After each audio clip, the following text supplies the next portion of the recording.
بسم اللہ الرحمن الرحیم۔ السلام علیکم ناظرین، آج کی ہماری ویڈیو کا عنوان نظم آزادی کے باقی اشعار۔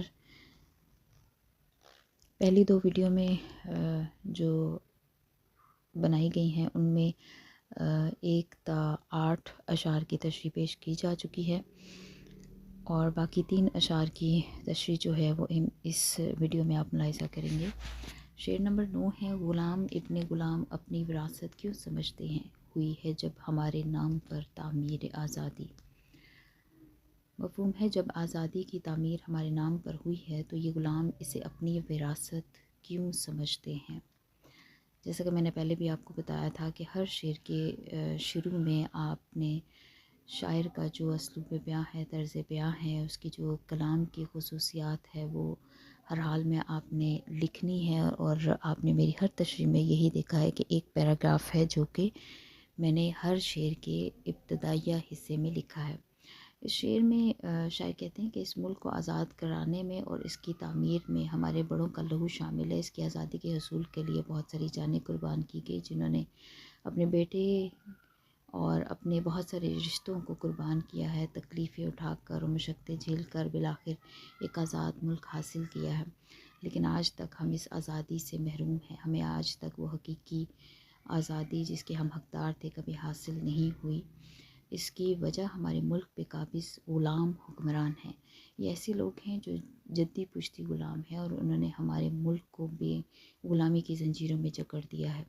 چلتے ہیں دبے پاؤں کہ کوئی جاگ نہ جائے، غلامی کے اسیروں کی یہی خاص ادا ہے۔ ہوتی نہیں جو قوم حق بات پہ یکجا، اس قوم کا حاکم ہی فقط اس کی سزا ہے۔ شاعر کہتے ہیں یہ غلام ابن غلام ہمارے خون سے تعمیر ہونے والے ملک کو اپنی جاگیر اور ملکیت سمجھتے ہیں، اس لیے ہمیں ان سے چھٹکارا حاصل کرنے کے لیے آواز بلند کرنی چاہیے، آواز اٹھانی چاہیے اور اپنے ملک کو ان سے آزاد کرانا چاہیے، ورنہ یہ اپنے آباء و اجداد کی طرح غلامی ہی کرتے رہیں گے اور اس ملک کو اپنی وراثت سمجھ کر اس پر قابض ہو جائیں گے۔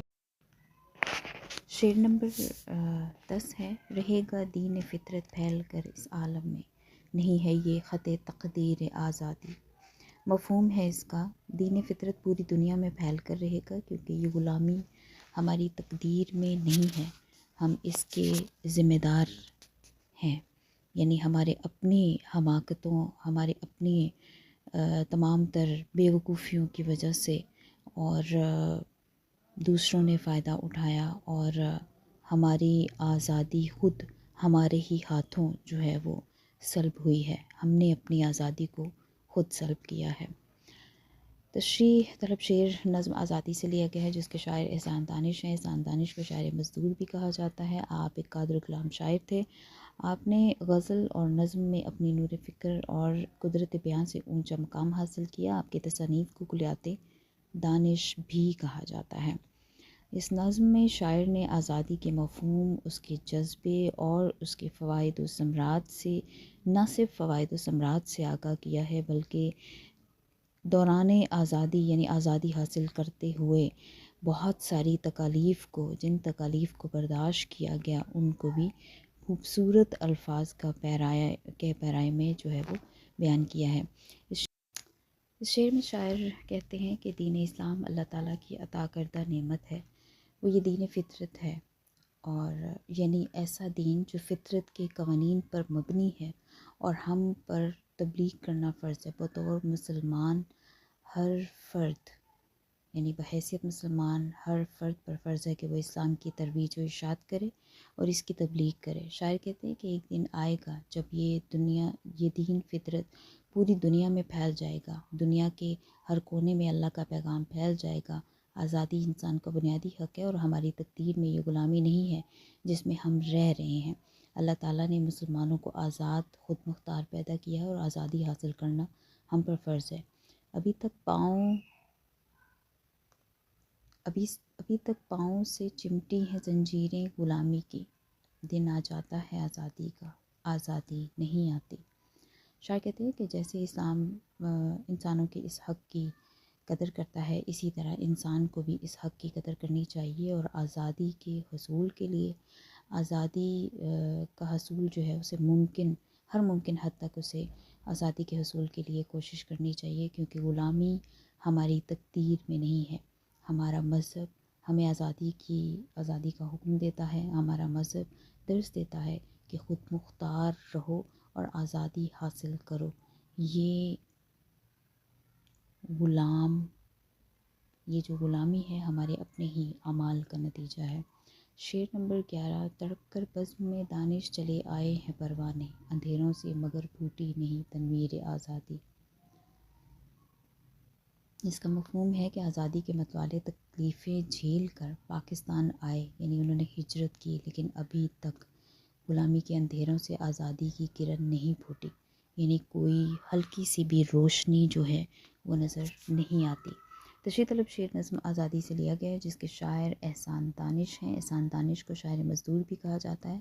آپ ایک قادر الکلام شاعر تھے۔ آپ نے اپنی نور فکر اور قدرت بیان سے اونچا مقام حاصل کیا، اور آپ کی تصانیف کو کلیات دانش بھی کہا جاتا ہے۔ یہاں تک آپ نے اپنی تشریح میں جو ہے وہ اسلوب بیان کرنا ہے۔ احسان دانش کا جو طرز تحریر ہے، جو اس کی کتاب ہے، جو ان کی جس کتاب سے یہ ماخذ ہے، ان سب کا ذکر یہاں پہ آپ نے کرنا ہے۔ اس نظم میں شاعر نے آزادی کے مفہوم، اس کے جذبے اور اس کے فائدے و ثمرات کو پیش کیا ہے۔ اس شعر میں شاعر کہتے ہیں کہ آزادی کے دیوانوں نے اپنے اندر تڑپ کو بروئے کار لا کر، یعنی جو ان کے اندر جذبہ تھا، جو شدت تھی آزادی کو حاصل کرنے کی، انہوں نے اس کو کام میں لائے، ان صلاحیتوں کو استعمال میں لا کر انہوں نے اس وطن کو حاصل کرنے کی کوشش کی، اپنی جانوں کے نذرانے پیش کیے اور بہت سی تکلیفیں اٹھا کر آزادی جو ہے وہ حاصل کی اور پاکستان کو حاصل کیا، اور مشقت اور مشکلیں جھیل کر ہجرت کر کے پاکستان چلے آئے۔ افسوس کہ جتنی انہوں نے قربانیاں دیں اور یہ ملک حاصل کیا، لیکن ابھی تک انہیں آزادی حاصل نہیں ہوئی جس کے وہ حقدار ہیں۔ ابھی تک وہ اس آزادی سے محروم ہیں۔ کچھ اور بڑھ گئے ہیں اندھیرے تو کیا ہوا، مایوس تو نہیں ہیں طلوع سحر سے ہم۔